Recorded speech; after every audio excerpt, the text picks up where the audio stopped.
Unatazama Ndizi TV Afrika.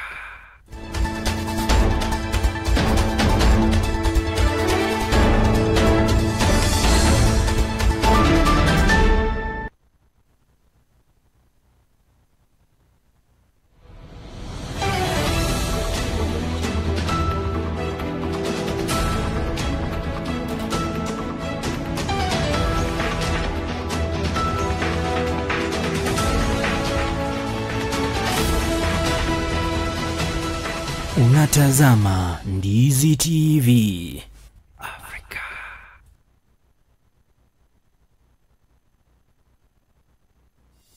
Being healthy is a strive everybody longs for. Human beings will spend their time online searching remedies for conditions challenging them. Some will go to medical facilities seeking medical help, while others will use herbal means to keep their health hazards.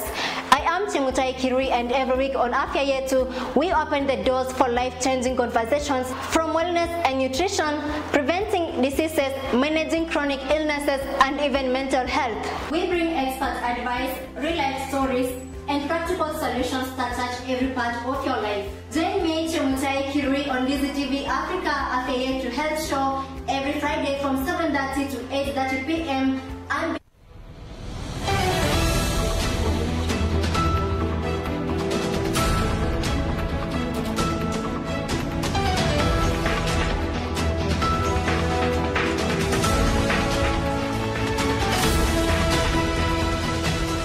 Unatazama Ndizi TV Afrika.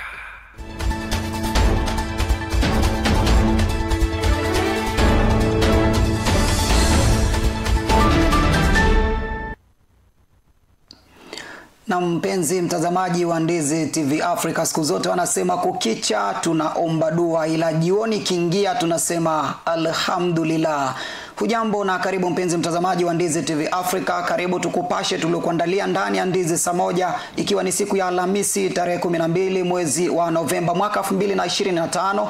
Mimi ni Peter Mwita, mwelekezi wangu upande wa pili ni Alex Mongari.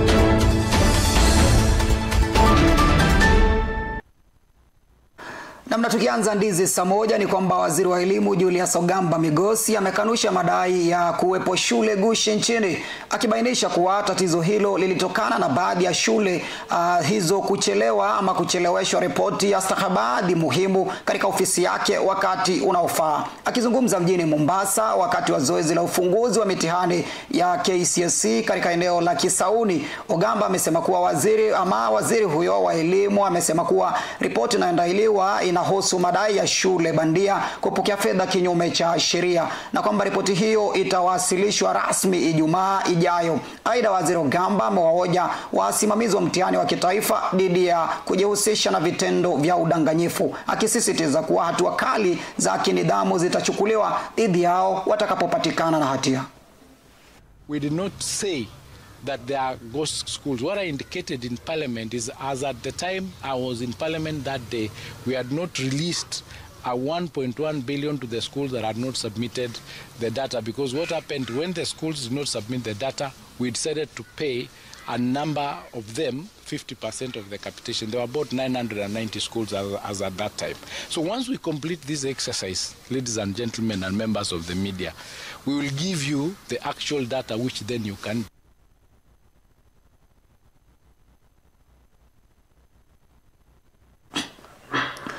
Na kutoka kaunti ya Mombasa ni ruhusu tureje hapa katika kaunti ya Migori, ama katika mkoa wa Nyanza, kaunti ya Migori. Ni kwamba walimu wa mkataba wa shule sekondari msingi JSS wametaka serikali ya kaunti ya Migori kutia nao sahihi ya mkataba ima kuitaka serikali kuajiri kwa kudumu baada ya kandarasi zao kukamilika. Walimu hao walioteuliwa kutekeleza mtaala wa CBC wameonya kwamba iwapo tume ya huduma za walimu TSC haitawapa ajira za kudumu, hali hiyo huenda ikavuruga masomo muhimu ya sayansi, teknolojia, uhandisi na hisabati. Today we are gathered here as intern teachers because we are very anxious. We are requesting the ministry and our commission, the TSC, to move with speed to confirm the intern teachers, the 2025 intern teachers in Kenya. Unapata mwalimu wa JSS hana raha, akikuja kwake hana pesa, akirudi kwa shule hakuna pesa. So walimu wanafunza tu ili hata time iende tu. But there's nothing motivating teachers, and I'm really pained. We are gathered here today to demand that we must be confirmed. No confirmation, no science. Because we have been undergoing a lot of challenges. We have worked diligently. Our contract is coming to an end by 31st December. And therefore, we must make sure the government, in liaison with the ministry, must make sure that we intern teachers are confirmed. We are not so happy with the ongoings. I'm calling upon the Treasury to allocate funds so that we can see the advert on confirmation of the 20,000 intern teachers. Na kutoka kaunti ya Migori turejee hapa katika kaunti ya Kisii ni kwamba viongozi na wanaharakati kutoka eneo la Gusii wameeleza wasiwasi wao kuhusu ongezeko la dhulma za watoto na kuongezeka kwa visa vya mimba za mapema. Wamehimiza jamii kushirikiana katika kukabiliana na dhulma hizo, huku wakitoa wito kwa watuhumiwa kuepuka suluhu za maafikiano ya kijamii badala ya kufuata taratibu za kisheria mahakamani. Mimba za mapema zimeenda juu sana. Nadhani majuma mawili yajapita tumekuwa Senate mashinani pale Busia, na ni hali ya kutamausha. Ukiangalia wasichana wa miaka chini ya 18 wana mimba, msichana wa miaka kama 11 anajifungua. Hayo ni mambo ya kuhuzunisha katika jamii. And the kangaroo courts is actually a big thing, especially here in Marani. How do we stop it? The kangaroo chairpersons, you'll find that those people are well known, maybe they're leaders in community, and they're taking advantage of the position they hold to try buy some of those things that we need to bring to book. Tukiangalia katika mji wetu wa Kisii, that is Gusii, that is Kisii and Nyamira, unapata kwamba kuna watoto wachanga paka wa hadi miaka 10 ambao hujifungua, na kuna wale wenye mimi kama Isnas nimewaweka ama nimewaplace under safe custody.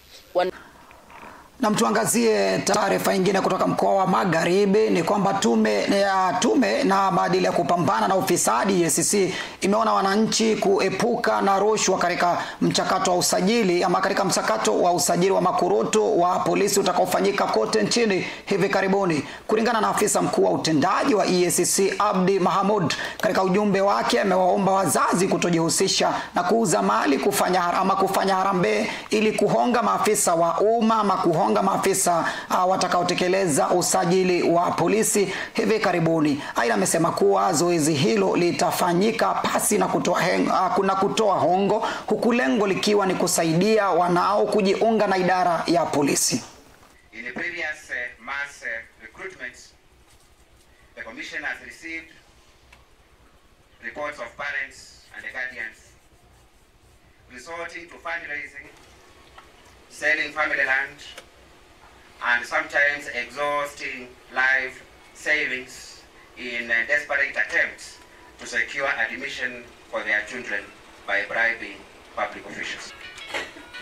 In this regard, the Commission reminds the public that bribery in police recruitment has the potential to undermine merit, competence and accountability, with consequences that extend beyond the individual recruit to the society that they eventually serve when they finally finish their training and are deployed in various functional areas to discharge police duties.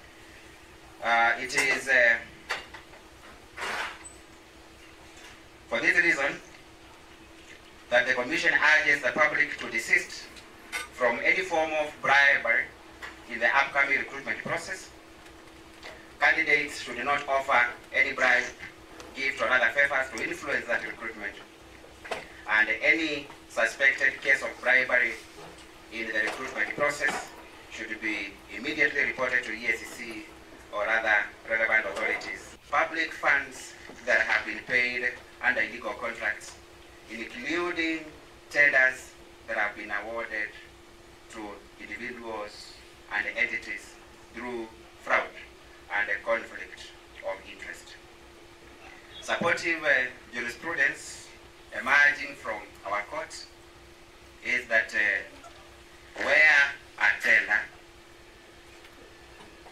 is tainted with fraud, any public money that is paid pursuant thereto is recoverable in full, regardless of whether the work has been done.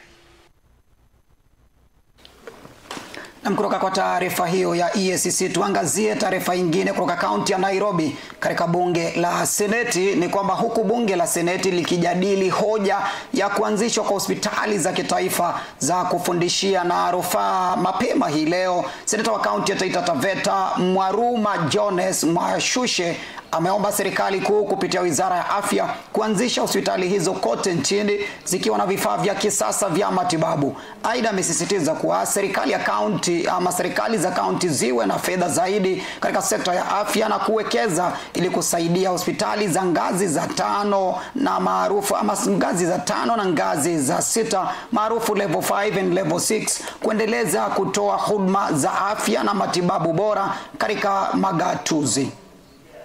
And I would like to say this, that there are adequate provisions in the Constitution, in national development frameworks, and other statutes, Mr. Speaker, that deal with the provision of health care. The first one, Mr. Speaker, is a right under the Constitution, right to access of quality health care, as is provisioned under Article 43(1)(a), that states every person has the right to highest attainable standard of health.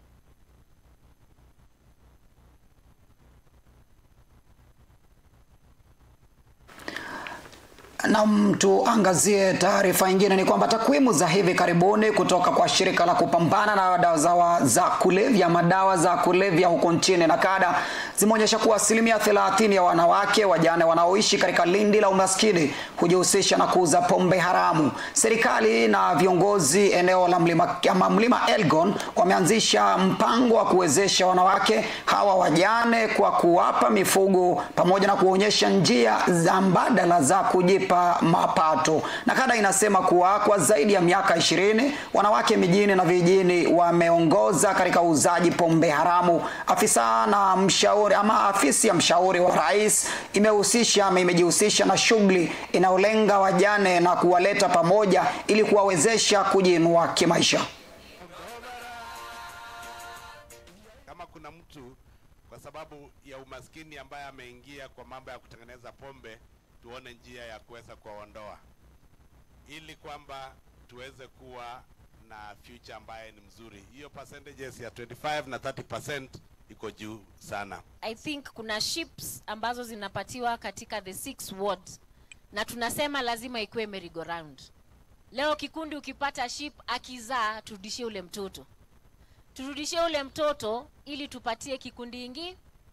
Katika ile program ya Mount Elgon Restoration Conservation and Livelihood Program, nimewaambia kwamba tutafanya kazi na watu wa forest. Hiyo pesa tutawaletea nyinyi. Na kutoka mlima Elgon ni ruhusu nichukue mapumziko mafupi kutoka hapa studio. Nitakuwa narejea na taarifa zaidi, ikiwa ni moja wazazi wakihimizwa kwamba wawapeleke wanao katika ngariba aliyehitimu wanao wa kiume bila shaka ambao watakuwa wanapashwa tohara. Nitakuwa na kueleza habari hizo na nyingine nyingi. Mtazamaji wa Ndizi TV Africa, zidi kusema nasi kupitia mitandao yote ya kijamii @Ndizi TV Africa #Ndizi saa moja. Mimi ni Peter Mwita.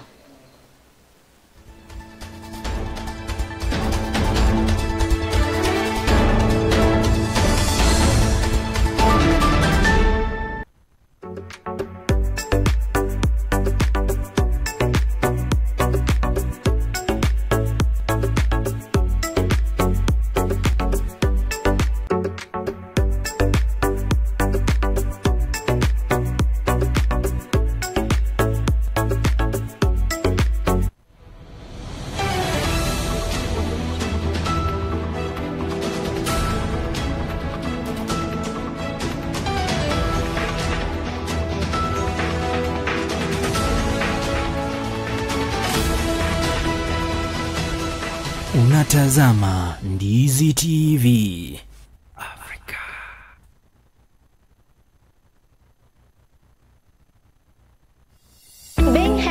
a strive everybody longs for.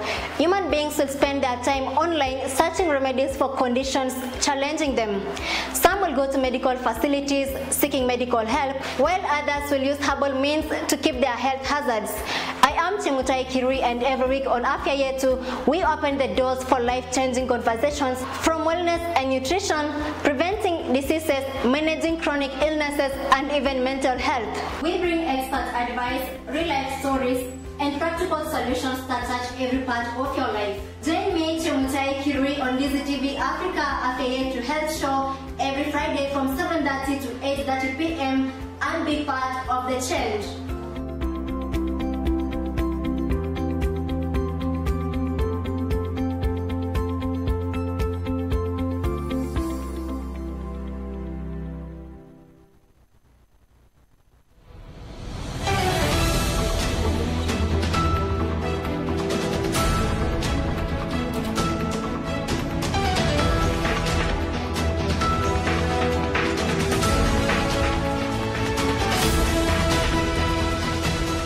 Unatazama Ndizi TV.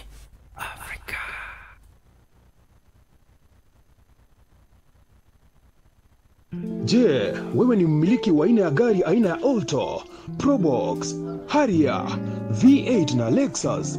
Jipatie brake pads kwa bei nafuu hivi sasa. Vilevile oil filters kwa gari aina ya Toyota na vilevile Subaru.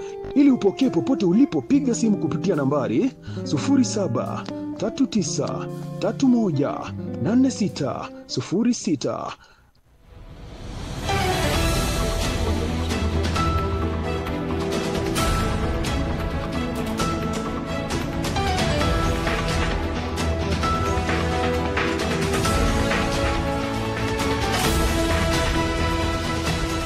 Unatazama Ndizi TV.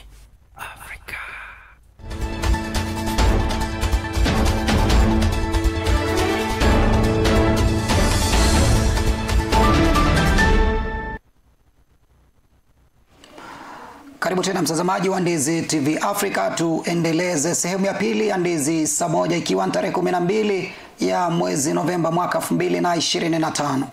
Kwingineko ni kwamba jamii za hapa nchini zikiendeleza zoezi la mila na desturi katika kutekeleza sherehe za kupasha watoto tohara. Watoto wavulana sasa na wazazi kote nchini wanashauriwa kuwa makini kuhusiana na wanapopeleka wanao kupashwa tohara. Wataalamu wa masuala ya kiafya wanahoji kuwa vijana wanaopashwa tohara kwa njia isiyofaa wanaendelea ama wanakodolewa na athari za kuambukizwa magonjwa kama ukimwi pamoja na kuathirika sehemu zao za siri. Aidha, wameongeza kuwa usafi wa hali ya juu unafaa kuzingatiwa katika vifaa vinavyotumiwa kutekeleza shughuli hii. Vile vile wametoa onyo kuhusu madhara ya kushughulikiwa kwa madaktari ambao hawajahitimu katika zoezi hili.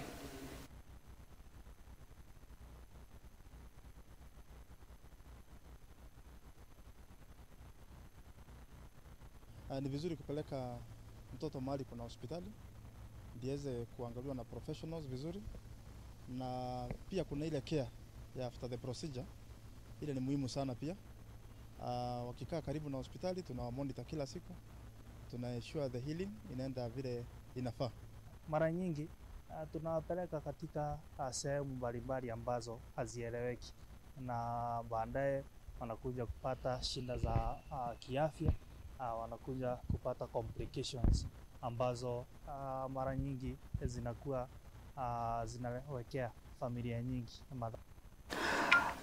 Turejea tena hapa Kisii ni kwamba wakulima wa parachichi kaunti ya Kisii wameungana na kuunda chama cha ushirika kinachotambuliwa ama kinachowatambua wakulima wote katika kaunti ya Kisii.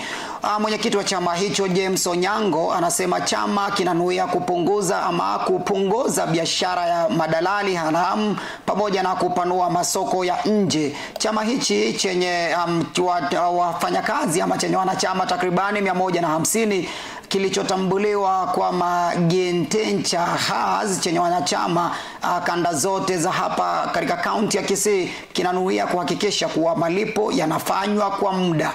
James anasema kuwa chama hicho kinahakikisha kuwa wakulima wanatia sahihi hao wanachama, wakisema ambapo kuwasaidia machama kimewasaidia kupata mapato zaidi. Afisa wa kilimo kaunti ya Kisii Richard Ogendo anasema serikali imenuia kuwasaidia wakulima kuongeza mapato pamoja na kujinufaisha katika kilimo. Vile vile seneta mteule Esther Okinyori ametoa wito kwa serikali kutoa hamasisho zaidi kwa wakulima ili kuwasaidia katika ukulima wa parachichi nchini. Tuligundua kuna brokers wengi sana katika hii biashara, na brokers wakija kununua, unajua wao pia wanataka kutengeneza faida kutoka kwa ile kazi wanafanya. We sign a contract for a season. Sasa hii contract tukisign, tunapeleka copy kwa HCD Kisii, tunaacha hapo. Nikaona ni kitu mzuri, iko na inaleta mapato mzuri, ikiendelea mzuri, na miti yenye nimepanda sahi kwa shamba is around over 400 trees. Na niko na plani ya kuongeza sababu nimeona faida yake.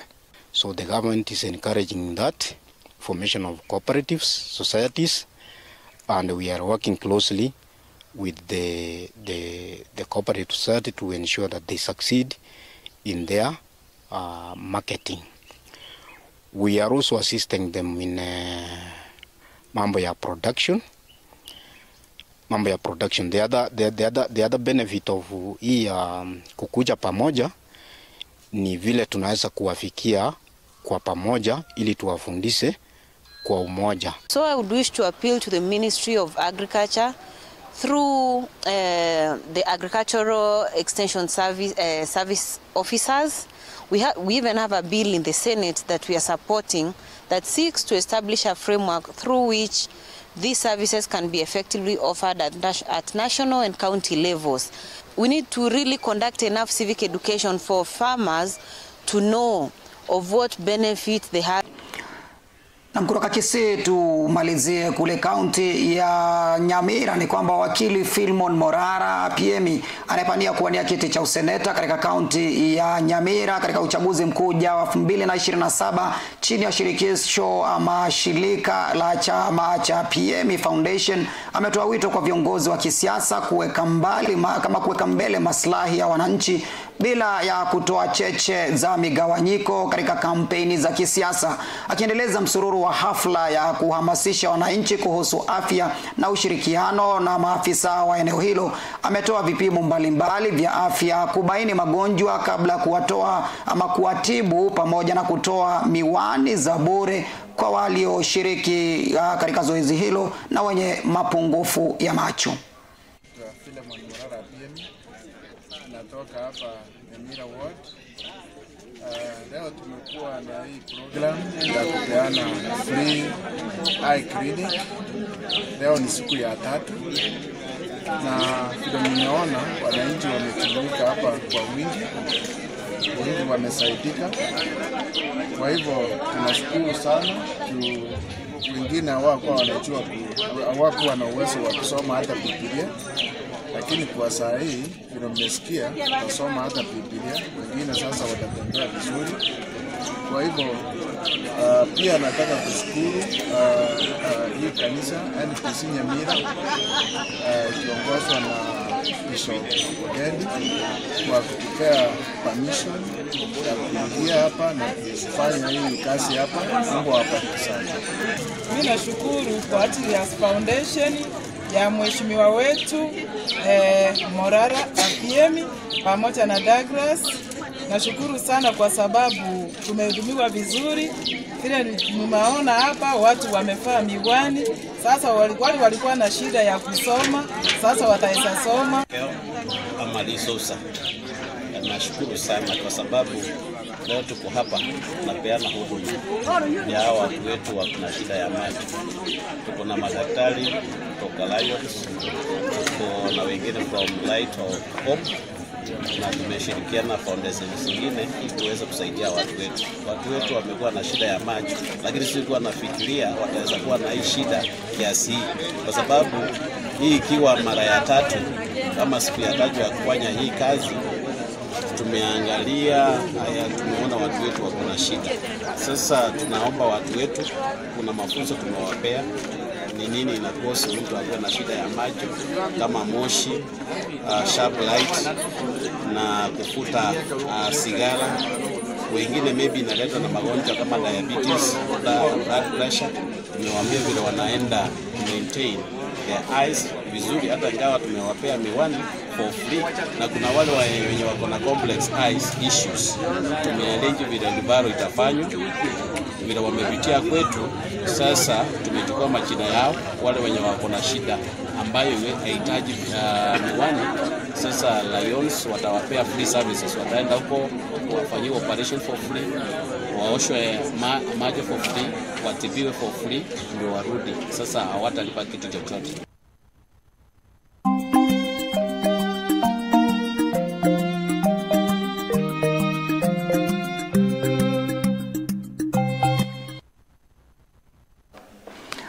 Ushauri wangu ama ushauri wa babu hii leo unaenda pale katika kaunti ya Nyamira katika zoezi zima la uhamasisho na utoaji chanjo na kuwasaidia wale wagonjwa walio na upungufu wa macho. Ushauri wangu utakuwa unasalia katika lile kundi pamoja na ule anayepania kuwania kiti cha useneta 2027.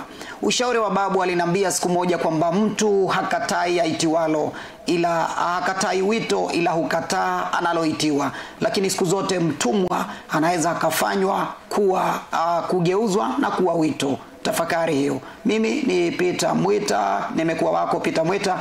Mwelekezi wangu upande wa pili amekuwa ni Alex Mungare. Niruhusu nikutakie usiku mwema.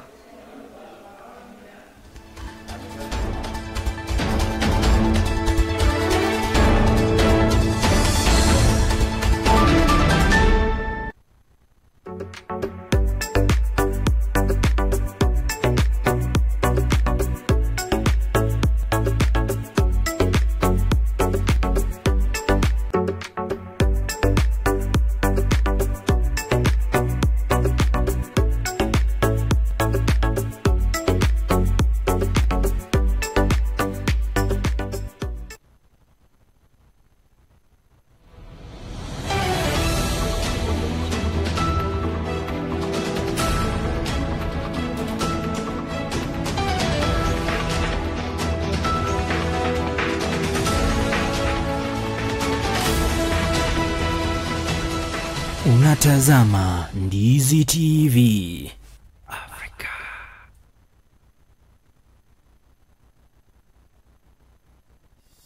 Being healthy is a strive everybody longs for. Human beings will spend their time online searching remedies for conditions challenging them. Some will go to medical facilities seeking medical help, while others will use herbal means to keep their health hazards. I am Chemutai Kirui, and every week on Afya Yetu, we open the doors for life-changing conversations from wellness and nutrition, preventing diseases, managing chronic illnesses, and even mental health. We bring expert advice, real-life stories, and practical solutions that touch every part of your life. Join me, Chemutai Kirui, on Ndizi TV Africa Afya Yetu Health Show every Friday from 7:30 to 8:30 p.m. and be part of the change.